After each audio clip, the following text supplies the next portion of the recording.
I'm going to talk to you a little bit about our experience with really not so much HALA, it's a sort of a subsection of HALA. Right. So HALA stands for Housing Affordability and Livability Agenda, which is a bunch of different things, but there's one particular portion that caught our neighborhood's attention about a little over a year ago, and it's called MHA, Mandatory Housing Affordability.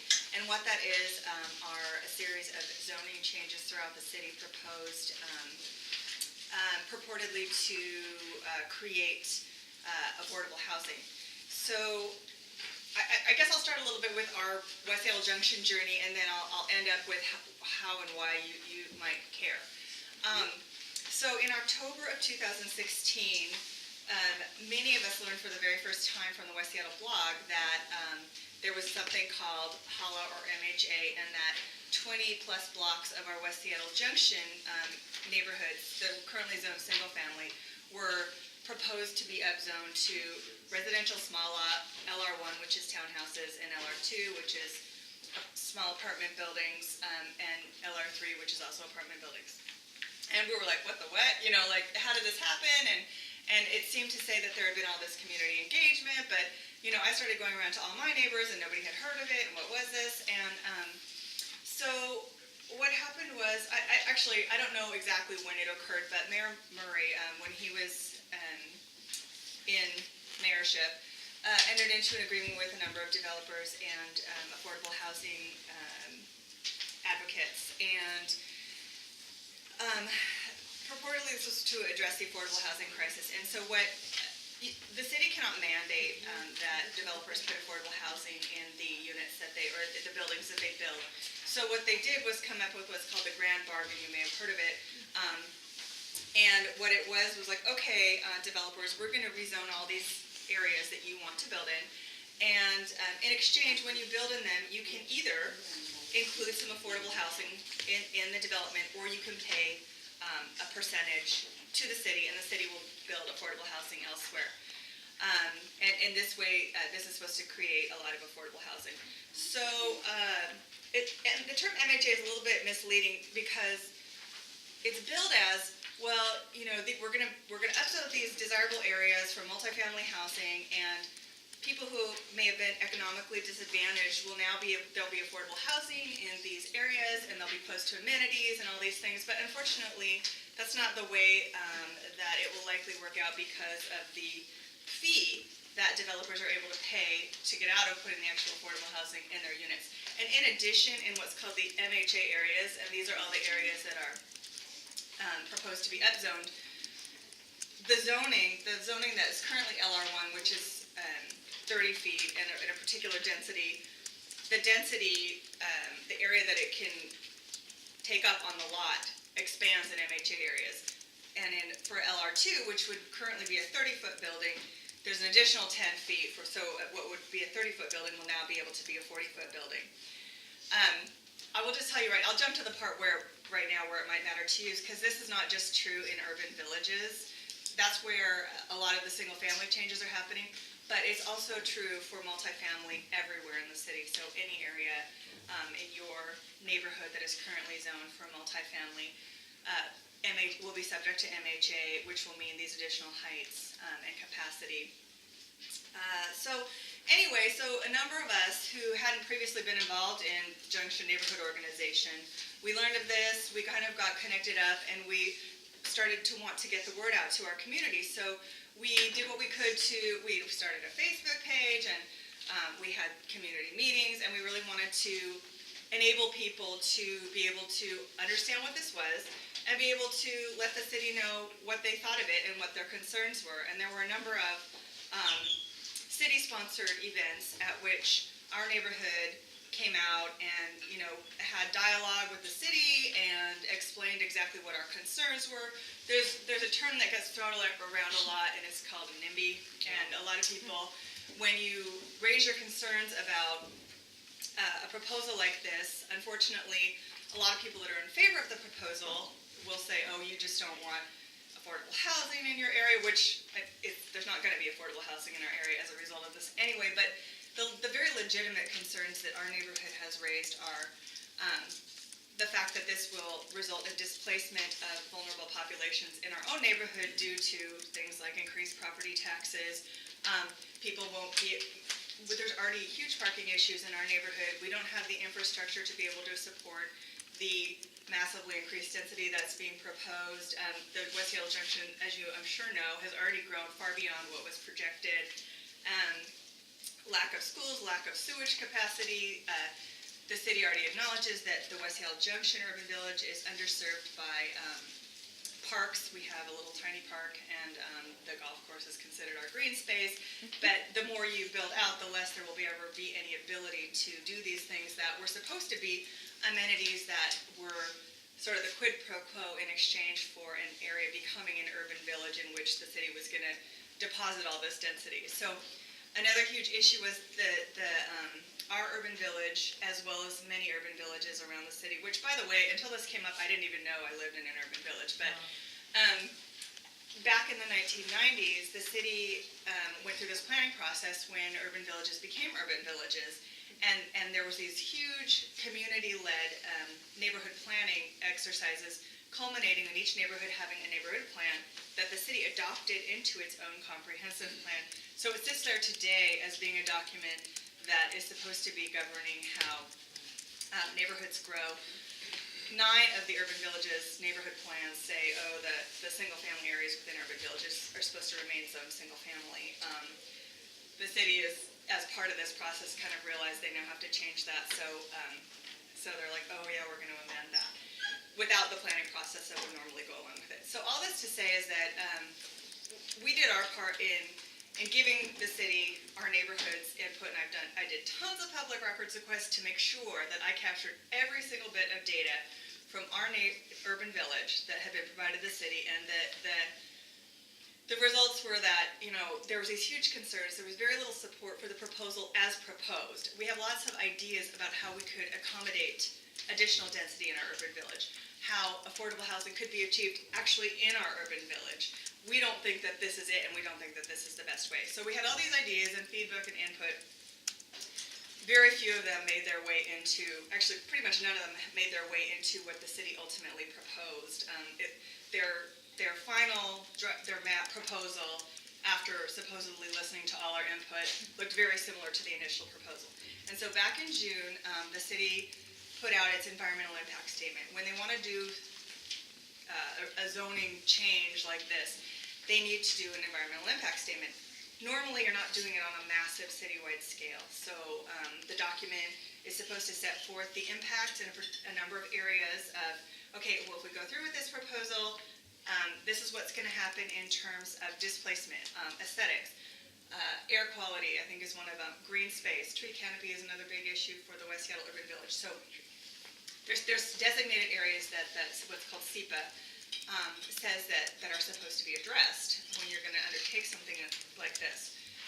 Unfortunately, I don't know if I mentioned this part before, so this MHA proposal affects 26 urban villages across the city. They did one environmental impact statement for all of them.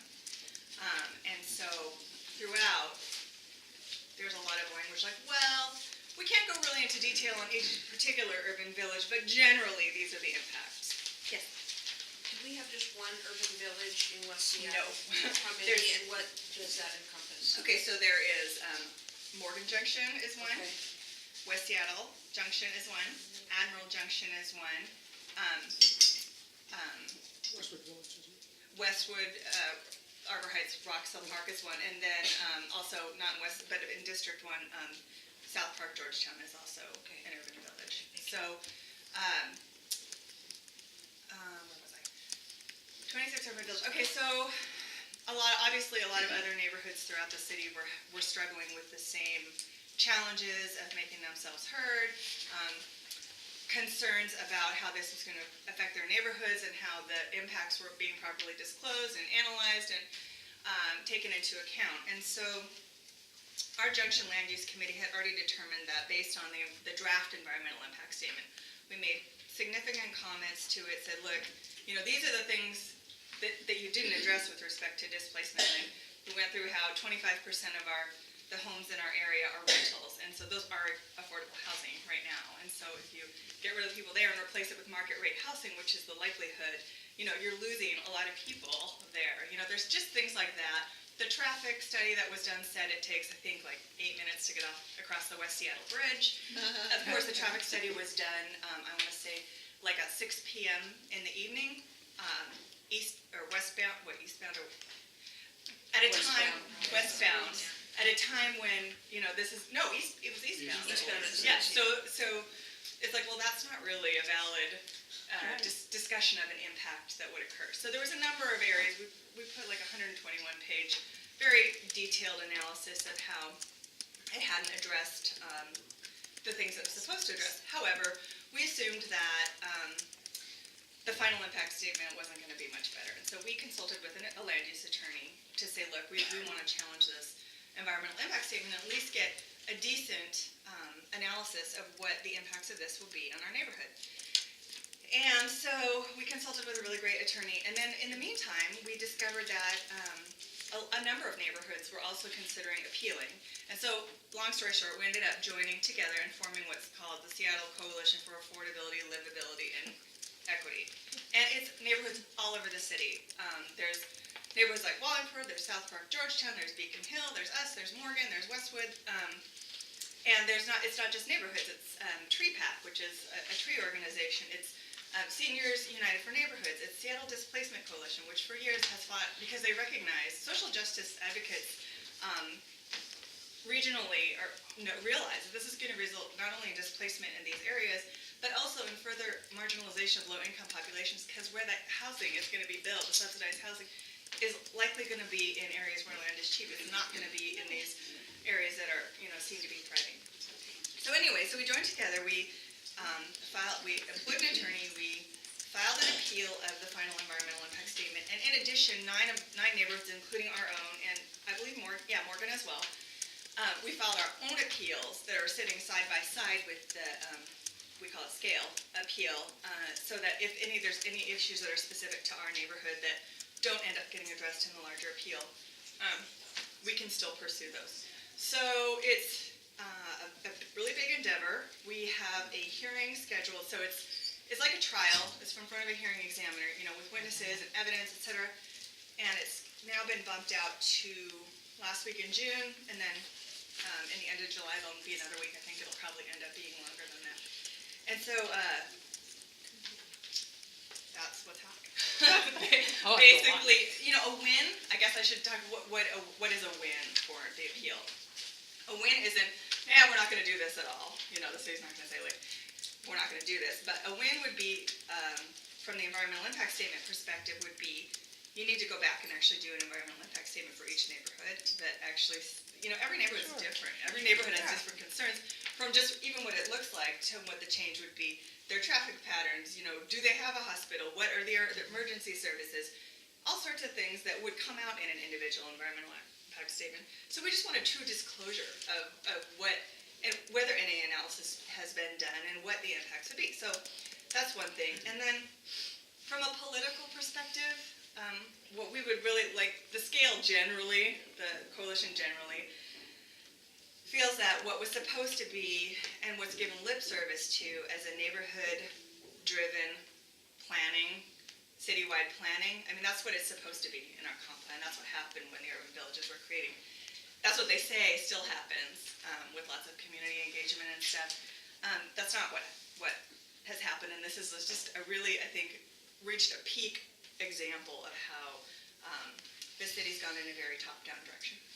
If I remember correctly, I think the city meeting to get input in West Seattle was the infamous meeting at Shelby's. Yes. A little over a year ago. I can give you some insight into that. Total chaos. So Total chaos. You may recall that, so it was on December 7th of 2016, the city was told in advance that would not be a sufficient venue to accommodate all the people that would be interested. And at this time, I think the only reason a lot of people knew about it was, again, the West Seattle blog, because we had received these little sort of cartoon flyers that said, come have free ice cream and talk about your neighborhood, which really didn't say anything like, and your neighborhood's going to be rezoned, nothing like that. So everyone, a couple hundred people showed up. It was chaos. And then on top of that, the city actually lost all of the comment cards that people turned in at Shelby's. I kept asking for them. Lost or thrown away. Yeah, I kept asking for them, and I got a couple, and I'm like, well, that's weird, because mine's not in there. And then finally, they're like, oh, the person that was manning that one had a personal tragedy, and we couldn't find the comments. But that was some months later, that we learned of that. So again, I've done a really thorough analysis on all the feedback opportunities and how our neighborhood anyway has expressed its concerns that haven't been addressed. So I've met with the Fauntleroy Community Association, and even if it certainly is going to impact your neighborhood in terms of the multifamily. Things that are now LR2 that are 40 feet, or I'm sorry, that allow 30 feet will now be 40 feet. LR3 that allows 40 feet will now be 50 feet. LR1, that's your townhouses and things like that, can take up additional area. My knowledge falls off a little bit in this area, but Joe, let's just say in all the MH multifamily areas, it will be more intense and denser than it is right now. Oh, and by the way, the environmental impact statement said nothing about the areas outside urban villages, so it didn't describe any impacts on areas that aren't in urban villages that have multifamily. What about parking? Did it talk about parking at all? Yeah. Well, they sort of waive parking requirements in urban villages. Well, in urban villages, yeah. Down here, we still have that overlay. I mean, Yeah. if they discussed parking, it was a very nominal discussion. Has Lisa, our council member, weighed in on this at all? Well, we've spoken to her many times. So you probably all know this. Before I got involved in this, I didn't even realize that the city government had like an executive and legislative branch. So how this works is it's the executive branch, Mayor Murray. This is Mayor Murray's baby, and so it's the Office of Planning and Community Development that has put all this together thus far. They transmitted it to City Council, where it is sitting, and City Council isn't supposed to be considering it as legislation until this appeal is done. However, in the meantime, they're doing all their open houses and obtaining public comment. So that's happened in a number of the districts. The one for District 1 is on June 5th at Chief South High School. So Lisa Herbal, I can't speak for her. I think that she recognizes that pretty much, all the urban villages in District 1, Admiral hasn't joined in. There's not a huge impact in Admiral, mostly in their multifamily. I don't know if they realize exactly what this means. She certainly recognizes, I think, that that 4 of her urban villages in her district are part of this appeal. So I think that she's open.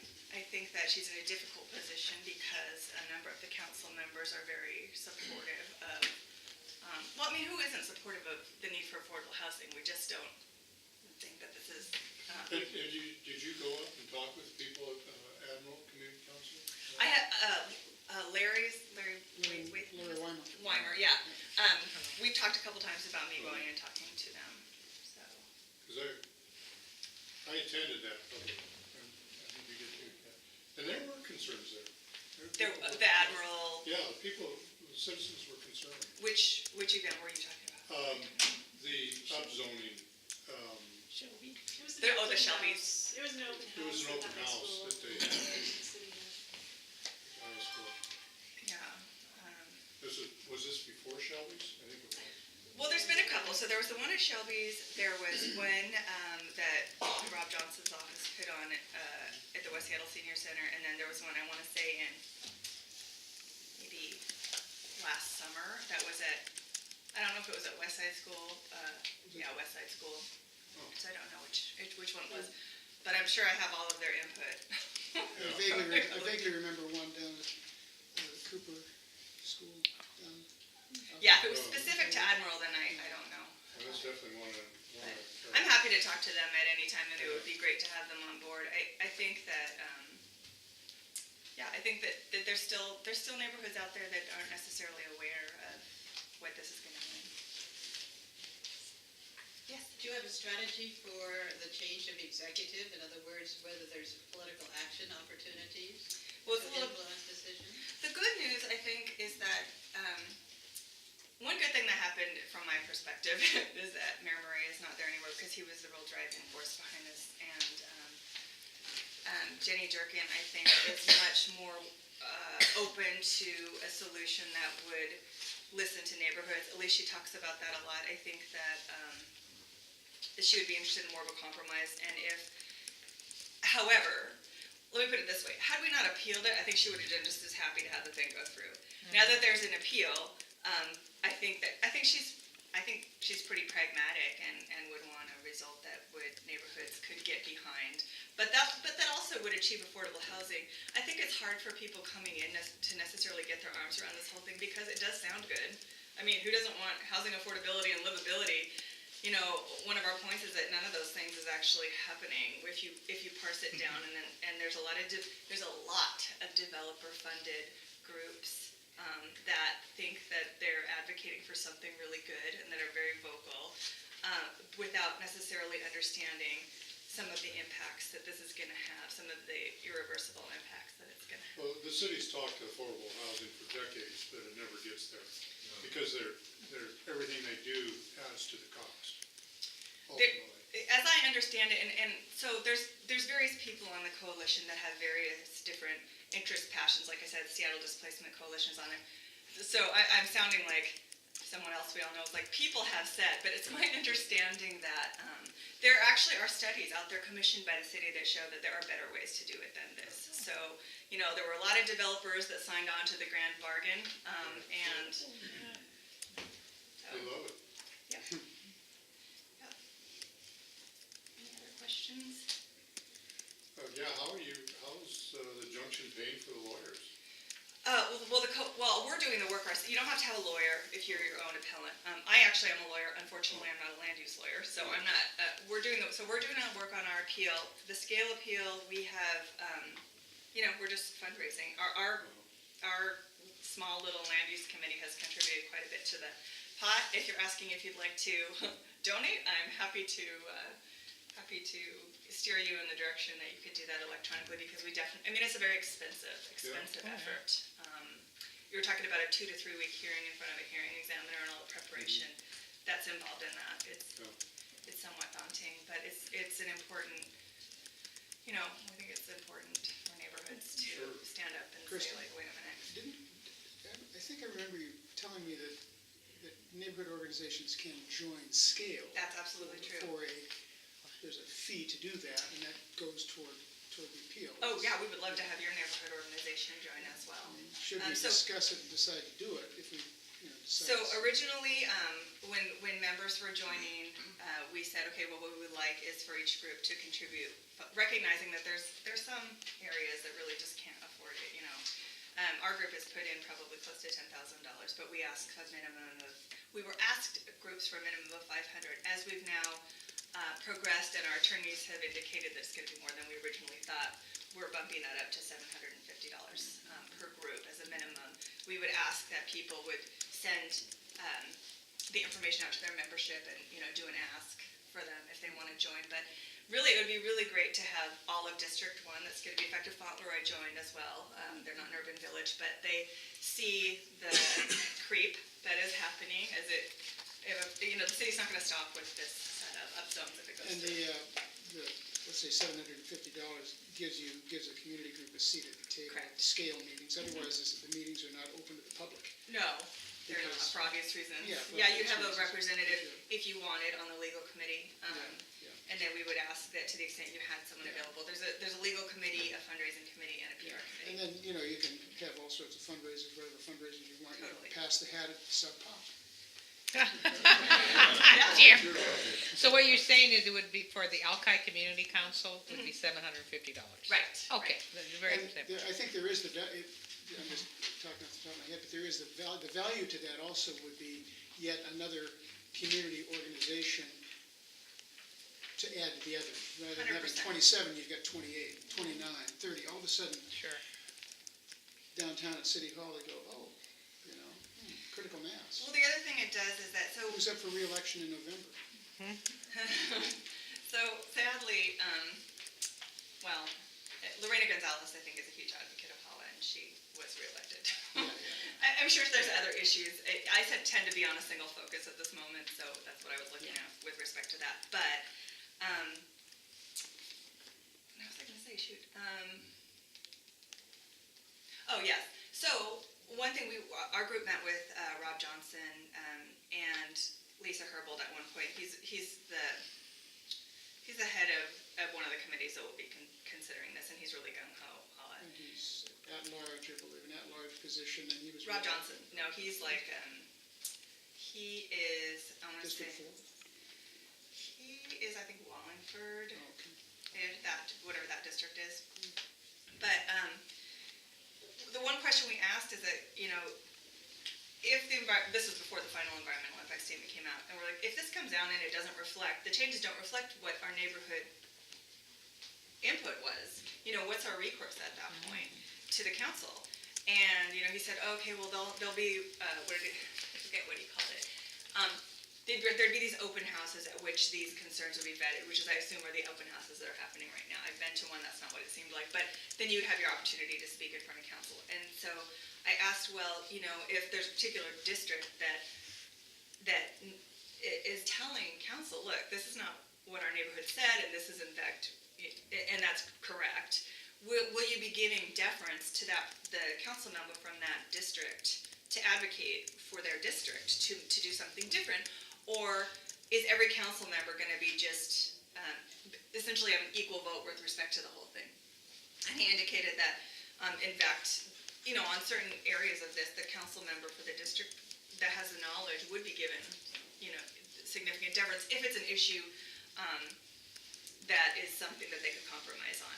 And so, for that reason, I think it would be really good if the neighborhoods that do have concerns, if they were consolidated, and it was pretty clear, because that helps Councilmember Herbold out as well. So, look, my entire district is saying, we don't like this particular proposal, and it gives her some backup, basically, to say, this is something different that should be considered. Yeah? I'd like to see, take a motion to vote for us to donate to this. $750. Each. No, from the council. Yeah, will a second? I second. Discuss it? All those in favor? Aye. All those against? Okay. Yeah. Does it matter? I voted yes, but at the same time, I think it's a lot to digest in one evening. You know what? It might That's be- true. Yeah. It might be a good idea to kind of sit, remember, the hearing is in June and then July. And it might be a good idea to maybe kick this around a little more. And, Tony, can you hear? Okay. Anyway, I think that's a good comment. I think there was a lot of content that just surfaced Yeah. from Christie. And we want to make sure we're doing the right thing and give everyone time, thank you, to digest this. It's not just the money, but we have to feel comfortable with what we're doing. Just a sec, you had a question. Well, I have just a general question. Oh, okay. I'm not sure, it doesn't apply to what you're just talking about. Oh, okay. I'd go along with Jim. I think Okay, on the surface it feels good. I just think it should be digested a little bit and understand what is the okay. what is the community council getting involved in. But I have another question that perhaps somebody in this room can answer. And I've always wondered this. Years ago, when Rice proposed the urban villages, he came into West Seattle and said, you're taking 3 or 4 houses.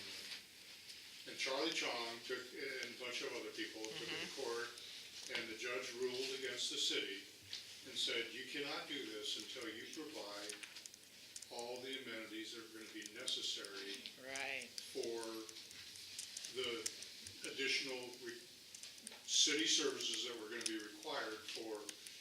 Did that ever happen? Did the city of Seattle ever? Never. I can tell you that's a huge issue for the West Seattle Junction because of lack of parks.